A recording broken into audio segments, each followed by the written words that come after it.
The Las Vegas Raiders did it. They hung in there and beat the Baltimore Ravens 26-23. Do you guys realize how big of a win that is? That's a good Baltimore Ravens team that was in the AFC Championship game last year. Of course, they lost to the Kansas City Chiefs, who eventually became the Super Bowl champions.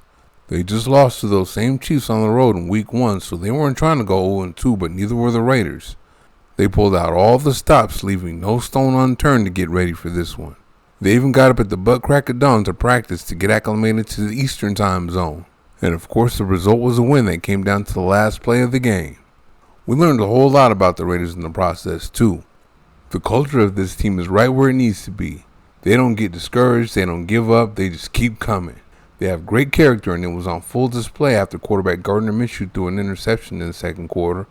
While Raider Nation was calling Minshew names I can't say right now, edge rusher Maxx Crosby went over to encourage him before he went onto the field. I'm guessing he said something like, "Don't get down on yourself. We got this. We're going to stop him. You just need to stay with it." They stopped him too. The opening drive in the second half was a big momentum shifter too. The Ravens went 70 yards in 6 plays for a touchdown and appeared to be taking over, but nope, the Raiders would not go away. After that, the Raiders were down 10 points in the fourth quarter and didn't go away. They kicked a field goal, forced a punt, tied the game with a touchdown, forced another punt, then kicked a field goal to win the game. That was a hell of a stretch of football the Raiders played in the fourth quarter to win. When was the last time they won a game that they were down 10 in the fourth quarter?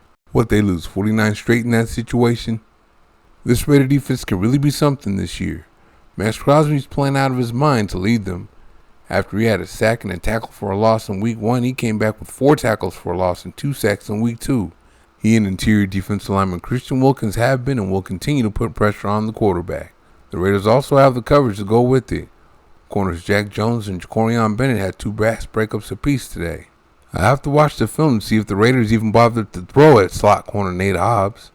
I'm still trying to figure out what's going on with safety Trevon Merrick, but the pass defense isn't the problem. It's the run defense. They could have a shutdown run defense, though. All they have to do is stop making the mistakes that lead to the long runs they gave up. If the Raiders didn't give up long runs in Week 1, they would have only given up 2 yards and some change per carry. If not for 2 30-yard runs in Week 2, they would have only given up 3 yards and some change per carry. The runs obviously count, but teams aren't controlling the game on the ground on the Raiders. They just have to stop giving up those big plays. Probably the best thing we've learned about the Raiders in Week 2 is they found their identity on offense. Head coach Antonio Pierce wants to run the ball so bad, but 3 yards in a cloud of dust just didn't work out for the Raiders in Week 1. In Week 2, it turned into 1.6 yards in a cloud of dust. I understand he wants to help his defense, but the best way to do that is to get first downs and score points, and the best way to do that is get the ball to your best players. In the Raiders' case, that's superstar receiver Davante Adams. He's by far the best player on that offense. After him is first-round pick Brock Bowers. The tight end, H-back, fullback is a matchup nightmare that gets open down the field.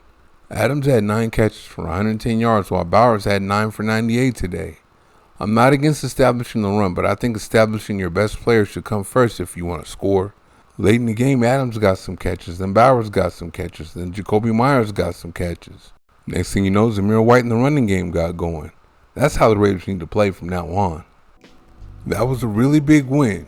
It was especially big for some of you fools out there that said the season was over after Week 1. Look, I never said the Raiders were going to the Super Bowl this year, but there's a better product out there on that field than there was last year, and we just need to let it play out. What we learned about them in Week 2 bodes well for them too. That defense, especially the pass defense, is holding teams down. They're actually good against the run too when someone doesn't make a mistake and allow a big run. If they clean that up, watch out. But the one thing I'm really happy about is the Raiders are figuring it out on offense. Just get the ball to your best players. Thank you for watching. See you next time.